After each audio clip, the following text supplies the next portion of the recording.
kulanti wacan oo wanaagsan akhyaarta naga daawata janaalada Eliska xogaha iyo sidoo kale tasmada filmada si wada jira labadana janaal ahdaana kala waxaan kugu soo gudbinaa wararkii ugu dambeeyay maanta laga xariiq qarmaha koonfurta ee Bollywoodka kuwaas oo asnaan waxa ahayn wararkii ugu dambeeyay la wadaagay karteen daawadaashana ku taxan barta tasmada filmada iyo sidoo kale barta kale Eliska xogaha meel baa joogtaan hawada waxa idin kaleena maalin wanaagsan ku soo dhawaada akhbaaraadkeena waxaan ku bilaabi doonaa jilaaga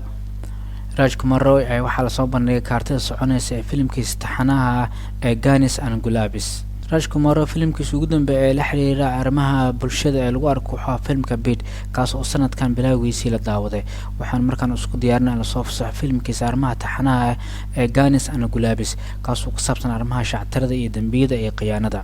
filimkan ayaa soo saaray iyo soo kale waxa sameeyay film soo saarayaasha Raj iyo DK kaas oo soo kale filimkaasi kala soo muuqan doona Durkal Salman, Adirsha Goraf, Gulshan Dafeya idoo soo kale gooska filimkan lagu wado in maalmo kadib la soo fasaxo idoo maanta laga soo hormariyay kaartada soconaysa ee filimkaas kaas oo ka soo muuqday Raj Kumar Roy iyo doorkiisa filimkaasi lagu cabiray idoo qof walba aad kaga heshay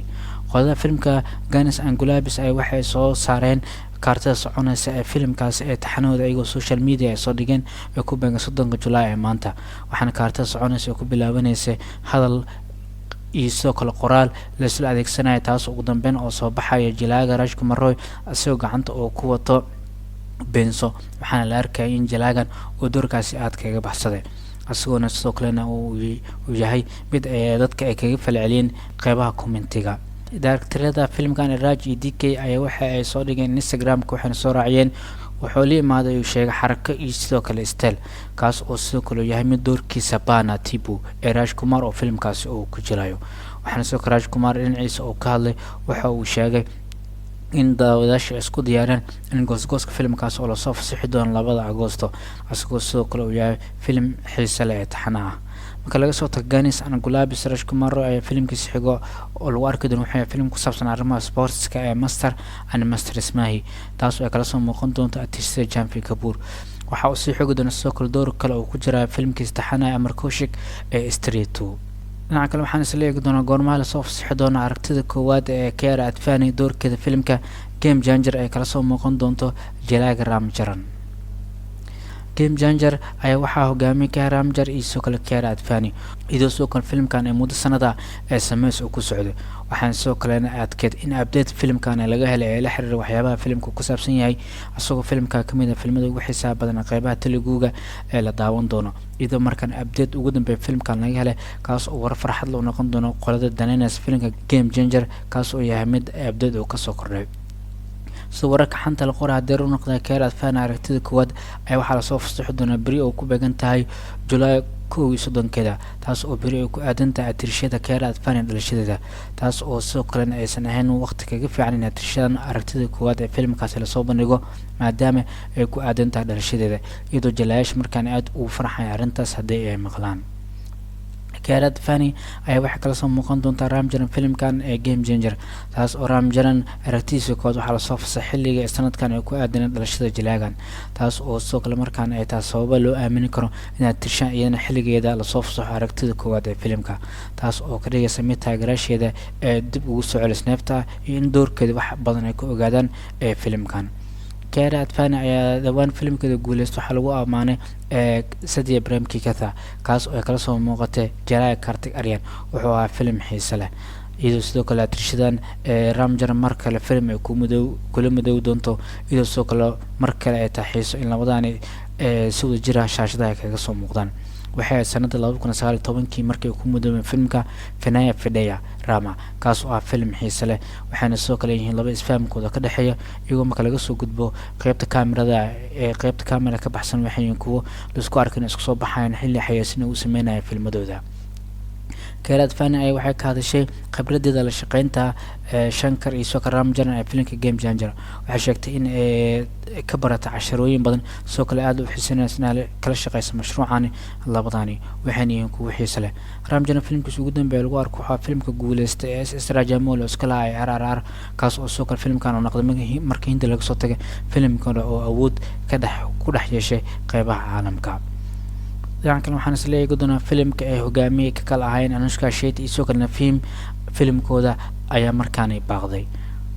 Anushka Shetty iyo Sokol Nafim Polly Shetty filimkooda soo socda ee Mrs Shetty iyo Mr Polly Shetty ayaa wuxuu noqday filim dib u dhacay. Filimkan ayaa waxaa loo jadwalay in la daawado 4 Agoosto asaatee filimkan ayaa wuxuu noqday mid u baaqday sabab la xiriir weli filimka inay shaqo ka socoto. Film soo saarayaasha markaan waxay rabaan inay soo bandhigaan sida ugu dhaqsiyaha badan filimka xilliga loo jadwaleeyay ee la daawan doono. Film soo saarayaasha ayaa Twitterkeeda waxay soo dhigeen war rasmi ah kaas oo ay kaga hadlayaan filimka oo dib u dhac ku yimaaday, waxayna sheegeen in filimkan ay la imaan doonaan sida ugu dhaqsiyaha badan tani markii ay soo gabagabayaan filimkiisa. iyagoo sidoo kale kor loo aastay in 1 Agoosto ee la daawado. Qolada filimka waxay sheegeen in markaan aysan suurtagelin sabab la xiriir filimka in shaqo culus weli ay ka socoto, iyaguna ay ka raali geliyeen daawadayaasha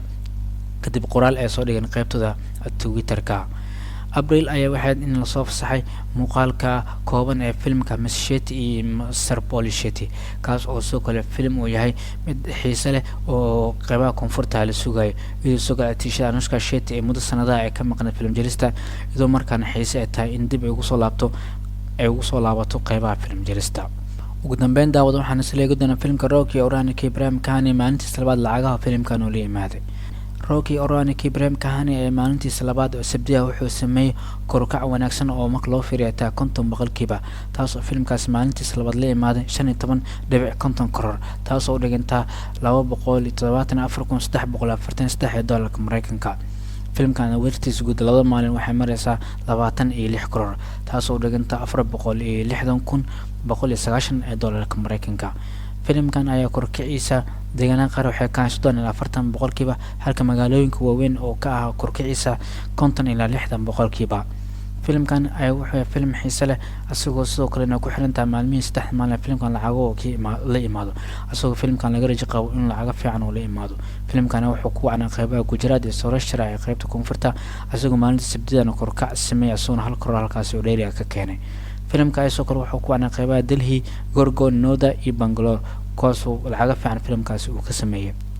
halka UB soo kalena oo siracsan tahay iyo Lucknow iyo Mysore oo lacago fiican halkaas kaga imaaday. filimkan isla maalintii koowaad wuxuu leeyahay 10.50 karoor shalay oo Sabtida filimku wuxuu leeyahay 15.50 karoor taas oo dhigantay $274,344 Mareykanka. filimkan sida guud labadiisa maalin waa 26 karoor taas oo dhiganta $460,190 Mareykanka. inta aynu kusoo koobnaa daawada muuqaaladii warbixinadan ku qaada dhigna wararka ugu dambeeyay maanta laga qoray arrimaha koonfurta ee Bollywoodka. haddii warbixinadan ka shaleegno saasoo ka asxaabtan la wadaaga kan kiisa xigana siyaasi nabadgelyo.